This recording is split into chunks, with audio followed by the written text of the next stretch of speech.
start that conversation all over again, Susan. Rolling? Okay, ready? Rolling? Hey, Mark. Mark, 19.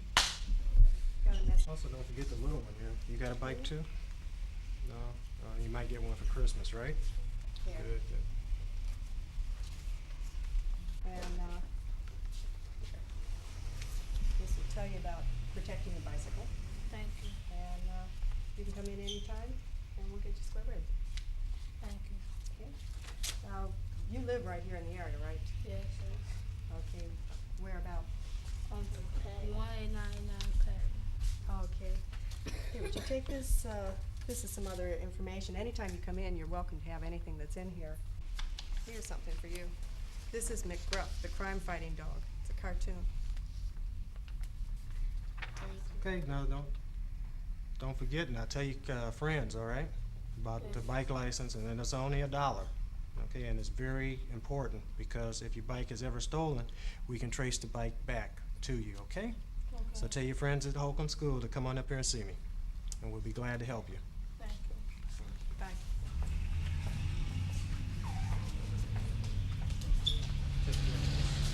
And I need some more copies of this, the babysitter's guide. All right, I'm almost done. that's about it. Yeah, I think so. Yeah, what a day. Yeah. Okay, in a minute. Mark, Mark? 20. Hi, what can I help you with? Hold on just a second. I want some bicycle license. So try one more Okay, I time? think we're gonna do it again. One more Okay. time. We have to have you talk a little louder. Can't hear you. Just say, can I get a bicycle license here? In a minute. Go ahead, yeah. I can take the serial number off the bicycle, and I'll fill out a form for you, then you pay me $1 for the license, and I'll put the license onto your bicycle, and you'll be all set. It's very simple to do. Anybody can come in and have a bicycle license. So,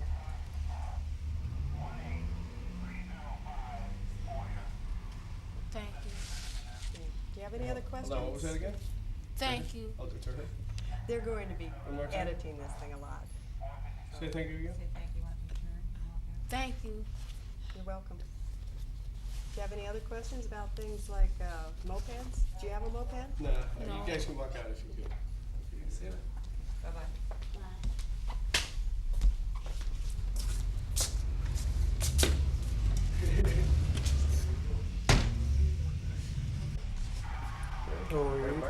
You said no, she was 21? when she first handed me the message this one. Yeah.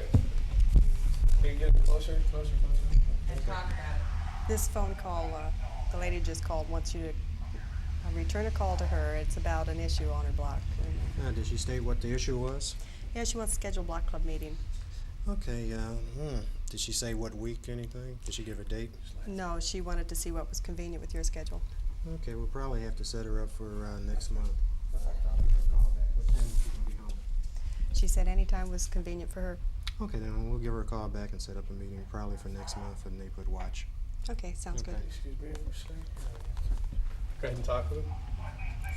Smile. I'm smiling. No, What talk do to you him. want? Hi. Okay, no, don't let. Okay, finish, Continue the okay, after conversation. this, We have to do some typing. Okay, you want me to make out that blue slip for you? Right. Get those census Census tracts? tracts, so we can get all the block club leaders together. Okay, sounds good. And work on that radio patrol process. Okay, and as soon as we finish that, we'll probably go over to number 16 and get the stats for the month and Okay. find out where the biggest crime problem is happening up in our area.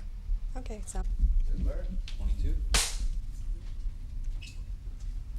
Susan, what's this all about? What are the things you do here? well, I answer the telephone, relay messages, communicate with the officer, assist with calendar scheduling, routine questions that people would have, distribution of literature. Why do you do it? When they go in the blocks, yes, I know what the problems are that's out there. Come on down here and help us. You know, that's the volunteer program, and it's steadily growing. And if it wasn't for the people just giving their time, you know, we wouldn't be here today. How do you feel about the neighborhood, Susan? I feel very positive about it. I feel comfortable enough in this neighborhood to actually walk through it. And there's a lot of people who say, oh, there's crime and everything. Well, when you get out on the street and you actually see what's going on out there, you can feel more relaxed and more comfortable. But if you're just sitting at home listening to what you hear on through the news media. It can give you a paranoid feeling about your neighborhood. You mentioned that you grew up in a small town and everybody knew everybody, and that, so you're comfortable with that, and you bring that to this neighborhood too. Could you talk about that a little bit, sir? And I, quite frankly, don't know strangers. And I'm comfortable talking with anyone on the street. It doesn't matter what ethnic strata they're from or social class. They're all just people. It's a lot of fun finding answers to questions. Yeah, and there's a lot of resources that I can draw from, not just from the police department, but a lot of the major corporations have come up with crime prevention literature. And they're just as eager to help the public cope with any kind of problems they have in their neighborhood. And I can serve a purpose of helping to connect them with the public. How do you go about reaching your neighbors? Everything from them coming to me. Start that as a sentence. Okay. Now you're going to get me laughing.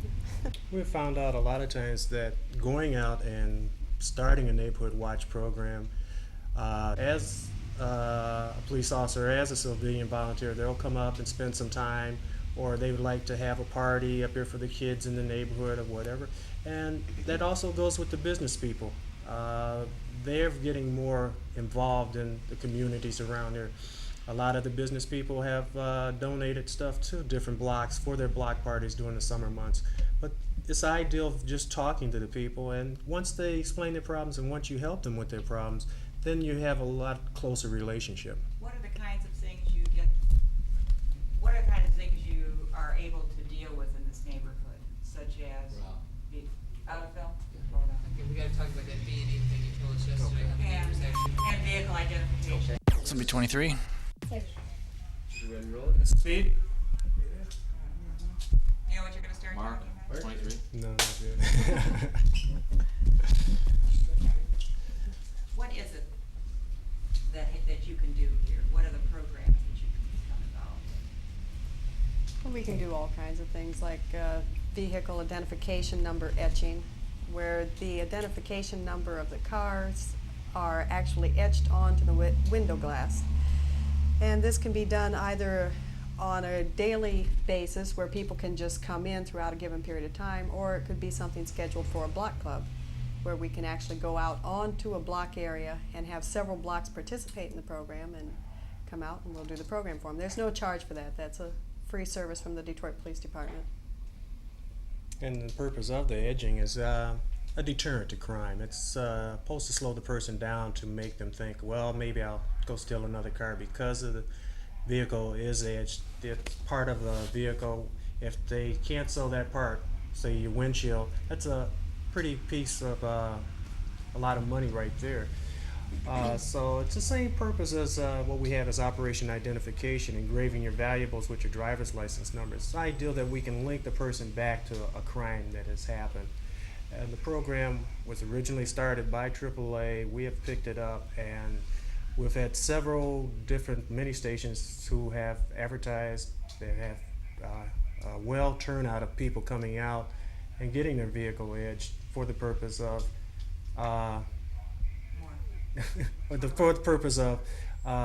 cutting down on car thefts and everything else. And it has proven to work out.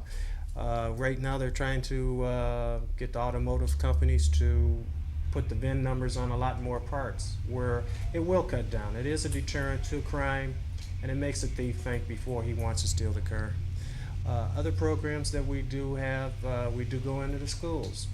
We go in and talk to the kids, teach them how not to go with strangers. We even start as young as nursery school. We go in there, show them a little cartoon where they can relate to a little figure, Winnie the Pooh or whatever, and teach them how not to talk to strangers, how not to go up to a car and whatever. And we go all the way through high school, teaching people what the dangers are, what can happen to you, and we try to get the point across to them this way, so they're not setting themselves up to be a victim out there.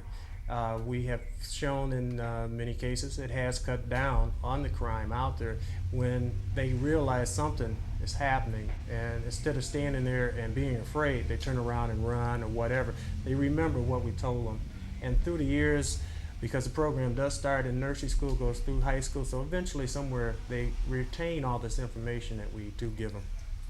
What's so special about this neighborhood? How would you describe it? And then take the phone. Excuse me. 1693 CD Hatfield. Yes, there is. What is the problem? Okay, just a minute. She needs an officer. Okay. Officer Benson, may I help you? Yes.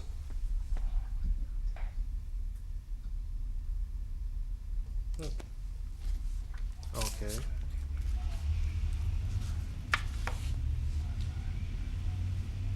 Right. Many stations are usually busy. And when the phone rings, Okay, you do you never know have the an address idea offhand? exactly who's going to be calling or exactly Okay. what situation has arisen. It could be anybody wanting to schedule a meeting to someone turning in a crime situation that has to be handled right Okay. away. How would you describe it? Okay, there is a car I in would the garage describe right this now. neighborhood as one with a lot of homeowners. Okay, is this And, an occupied house? There or- are a lot of apartments here, Lady owns a which house, have a okay. lot of senior citizens in them. Okay. Also and a this lot of is single 1970 parents in this area. Okay. What I have a scout car It is come a out and mixed investigate. neighborhood. Yes.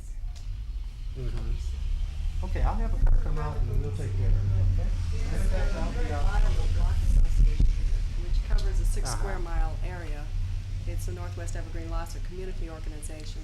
Okay, right. That organization is very involved in this area. They have programs Okay. for all kinds of Okay, then I'll come groups, by all in kinds of about a half an volunteer hour programs for and take citizens care of to your help the complaint for you. neighborhood. Okay, and have a nice day. Bye-bye.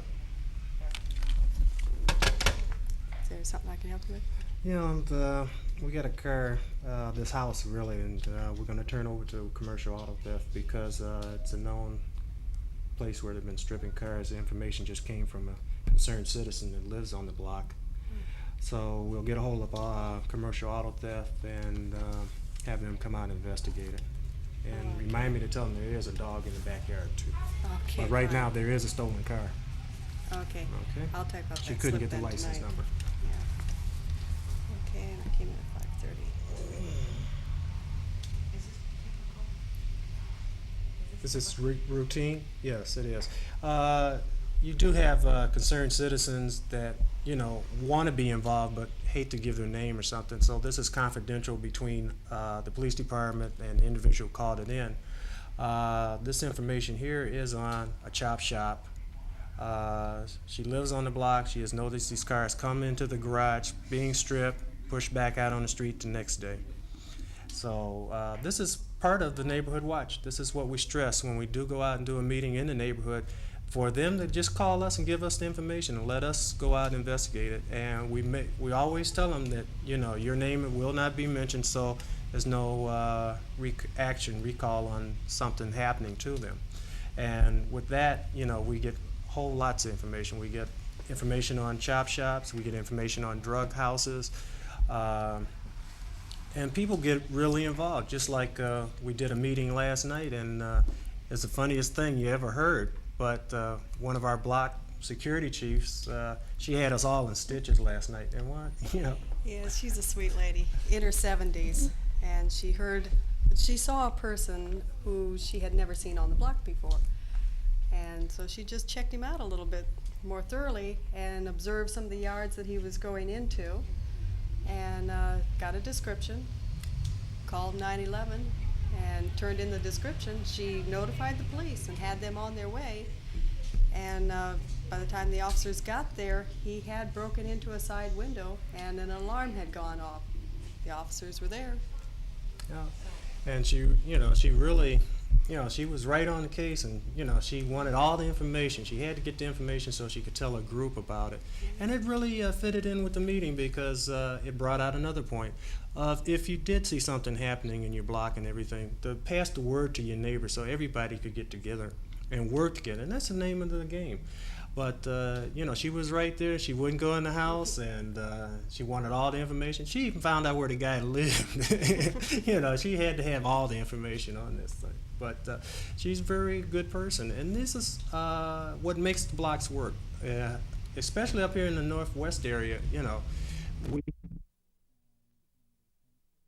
sound number 24 of the day.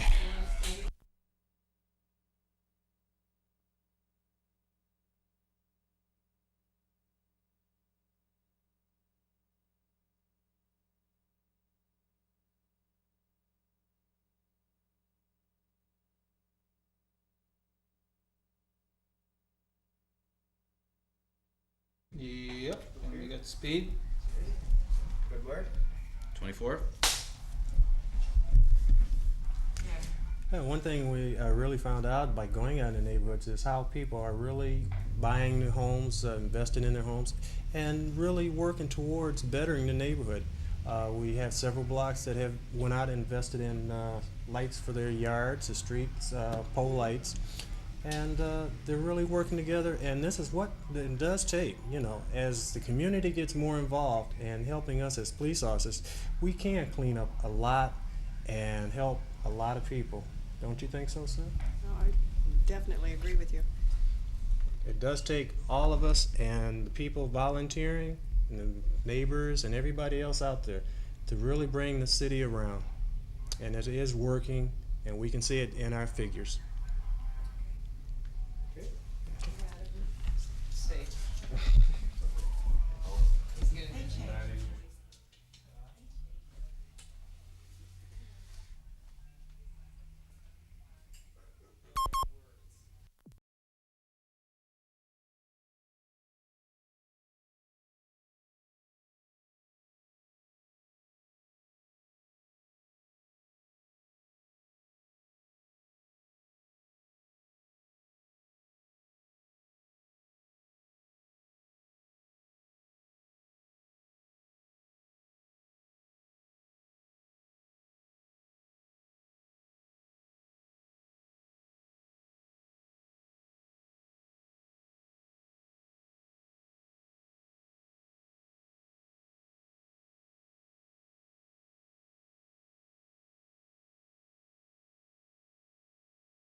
some outside ambience near the mini station you can use as background ambience.